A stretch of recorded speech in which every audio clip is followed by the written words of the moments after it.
আমি বিশ্বাস করি কেউ কিছু পাওয়ার উপযুক্ত হলে জগতের কোনো শক্তিই তাকে বঞ্চিত করতে পারে না। নমস্কার, শুভ সকাল। স্বামী বিবেকানন্দের বাণী স্মরণ করে আজকের দিন শুরু করা যাক। আজ ৩রা জানুয়ারি, শনিবার। তুলা, বৃশ্চিক ও ধনু রাশির জাতকদের ভাগ্যে আজ কি আছে জেনে নিন।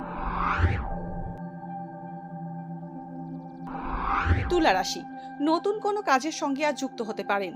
প্রেম বা দাম্পত্যে আজ কোনো বড় সমস্যা আসতে পারে। কোনো গুরুস্থানীয় ব্যক্তির সঙ্গে মত পার্থক্য হতে পারে। ব্যবসা সংক্রান্ত বিষয় আজ ব্যয় বৃদ্ধি হতে পারে। যতটা আশা করেছিলেন ততটা আর্থিক লাভ হবে না। বৃশ্চিক রাশি, বৃশ্চিক রাশির জাতকদের আইনি জটিলতা থেকে দূরে থাকার পরামর্শ দেওয়া হচ্ছে। মূল্যবান কোনো জিনিস হারিয়ে যেতে পারে বা চুরি হতে পারে।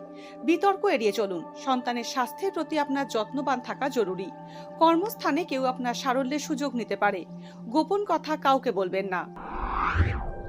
ধনুরাশি, আজ হঠাৎ ধনপ্রাপ্তি হতে পারে। শিক্ষার্থীরা পড়াশোনায় বাধার মুখে পড়তে পারেন। আগুন বা যে কোনো গরম জিনিস থেকে দূরে থাকুন। নতুন চাকরি পেতে পারেন। কর্মক্ষেত্রের এই পরিবর্তন আপনার জীবনের মোড় ঘুরিয়ে দেবে।